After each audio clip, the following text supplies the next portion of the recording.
Balapan chaos dan banyak drama tersaji pada GP Australia yang berlangsung hari Minggu siang kemarin. Sebanyak 8 pembalap terpaksa DNF dan 3 kali red flag. Itu adalah rekor jumlah red flag terbanyak yang pernah terjadi di sebuah balapan F1. Bisa dibilang, race Albert Park kemarin adalah balapan paling kacau dalam setahun belakangan ini. GP Australia sendiri dimenangkan oleh siapa lagi kalau bukan Max Verstappen. Ia sukses meraih kemenangan pertamanya di sirkuit Albert Park dan membuatnya sedikit menjauh dari rekan setimnya di klasemen sementara.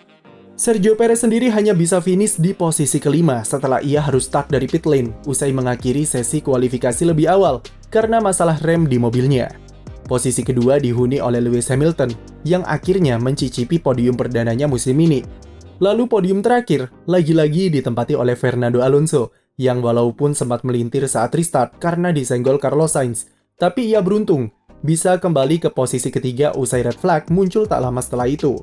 Itu membuat podium kemarin diisi oleh jajaran pembalap juara dunia dengan total 11 titel di antara Max Verstappen, Lewis Hamilton, dan Fernando Alonso. Untuk alasan kenapa Alonso bisa kembali ke P3 akan kami jelaskan di video ini, sekaligus dengan banyaknya topik serta drama yang bakal dibahas dari GP Australia kemarin. Jadi, simak videonya sampai habis. Drama sudah dimulai sejak start balapan, ketika duo Mercedes secara mengejutkan sukses menyalip Max Verstappen selepas start.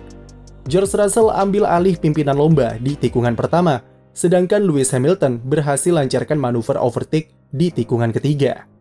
Setelah itu, jagoan Ferrari Charles Leclerc harus DNF usai disenggol oleh Lance Stroll.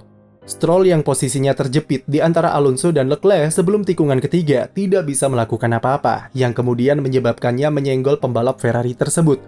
Karena posisinya yang sulit dan terjadi di lap pertama balapan, maka Stroll bisa lolos dari hukuman penalti.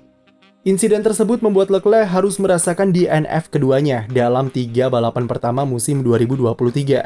Bukan awal yang bagus, dan dia saat ini cuma bisa bertengger di posisi 10 klasemen sementara dengan kumpulkan 6 poin saja. Setelah itu sempat terjadi kejar-kejaran di 3 besar antara George Russell, Lewis Hamilton, dan Max Verstappen. Namun ketika mereka sedang sibuk berduel di sirkuit, drama kembali terjadi dengan insiden yang menimpa Alex Albon pada lap ke-7. Mobil Albon melintir di tikungan ke-6 dan bablas menabrak tembok. Merespons safety car, Russell kemudian masuk pit untuk ganti ke ban hard. Keputusan berani karena Hamilton dan Verstappen memilih stay out di sirkuit. Sayangnya, strategi tersebut malah jadi bumerang karena race director tiba-tiba memutuskan mengibarkan bendera merah atau red flag. Hal itu dilakukan karena banyaknya kerikil gravel yang berserakan di sirkuit. Karena red flag diberlakukan, otomatis balapan akan dihentikan sementara dan pembalap berhak mengganti ban mereka secara bebas untuk restart nanti. Itu membuat strategi Russell sia-sia, dan Mercedes alami kerugian karena mereka cuma bisa mengandalkan Hamilton untuk menahan Verstappen di depan. Dan benar saja, 2 lap setelah restart, Verstappen dengan mudah menyalip Hamilton di lurusan sebelum tikungan 9 untuk ambil alih pimpinan lomba. Nasib sial Mercedes tidak berhenti sampai di situ. Pada lap ke-18, George Russell tiba-tiba melambat dan api keluar dari belakang mobilnya. Pembalap Inggris tersebut terpaksa harus akhiri balapan lebih awal, dan itu adalah kejadian langka karena Mercedes sangat jarang mengalami masalah reliabilitas sampai terbakar seperti ini. Padahal Russell punya peluang besar untuk bisa kunci podium tambahan bagi Mercedes, mengingat kecepatannya sangat bagus sepanjang akhir pekan kemarin. Setelah itu, balapan relatif berlangsung seru dengan adu manajemen ban antara Lewis Hamilton dan Fernando Alonso. Duel-duel di papan tengah juga cukup menghibur, terutama ketika Sergio Perez yang cosplay menjadi supir akap dengan menyalip satu persatu pembalap di depannya. Aksi battle antara Lando Norris dan Nico Hülkenberg juga cukup seru untuk dilihat. Sementara Max Verstappen yang sendirian di depan sempat hilang fokus setelah ia melebar di tikungan 14 pada lap ke-46. Sampai kemudian drama kembali terjadi ketika salah satu ban belakang di mobil Kevin Magnussen terlepas pada lap 54 atau 4 lap sebelum finish. Magnussen nampak menyerempet tembok di exit tikungan 2 dan menyebabkan ban belakang mobilnya terlepas seketika.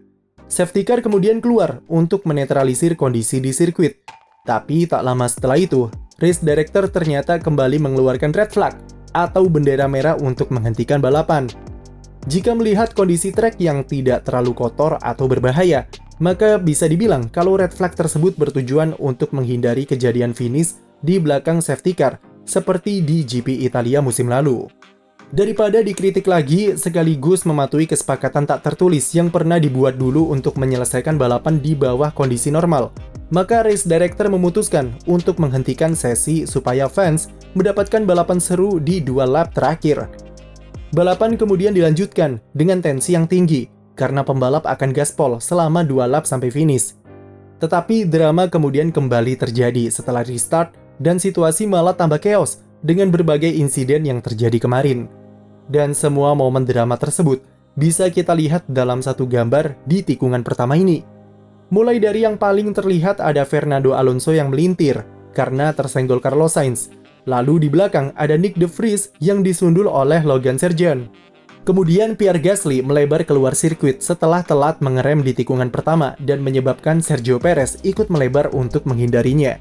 Momen Gasly melebar ini kemudian berdampak pada mobilnya yang tidak stabil saat kembali ke sirkuit, yang berujung pada insiden senggolan dengan rekan setimnya Esteban Ocon. Gasly yang masih mencoba menyeimbangkan mobilnya tidak sadar jika ada Esteban Ocon di belakangnya dan keduanya terlibat kontak. Ocon di sini tidak bisa melakukan apa-apa karena posisinya sudah mepet dengan tembok. Melihat faktor tersebut dan kacaunya kondisi start, race steward memutuskan tidak menghukum mereka berdua. Lalu kenapa Carlos Sainz dihukum penalti atas insidennya dengan Fernando Alonso? Karena memang itu adalah 100% kesalahan Sainz. Dia terlalu kencang atau overspeed ketika masuk ke tikungan pertama dan menyebabkannya alami understeer di sana. Sainz kemudian tidak bisa menghindari Fernando Alonso yang berada tepat di samping depannya, dan segolan pun tidak terhindarkan. Posisi Sainz di sini dia masih bisa bergerak ke kanan yang kosong untuk mengantisipasi insiden tersebut. Oleh karena itu, pembalap Spanyol ini langsung diganjar penalti tanpa mempedulikan faktor-faktor lain yang terjadi ketika balapan, seperti urutan grid yang dikembalikan ke awal restart. Nah, sekarang kenapa urutan grid ketika restart kemarin dikembalikan seperti semula dan Alonso bisa kembali ke posisi ketiga? Setelah berbagai insiden terjadi selepas restart, bendera merah kembali berkibar untuk ketiga kalinya.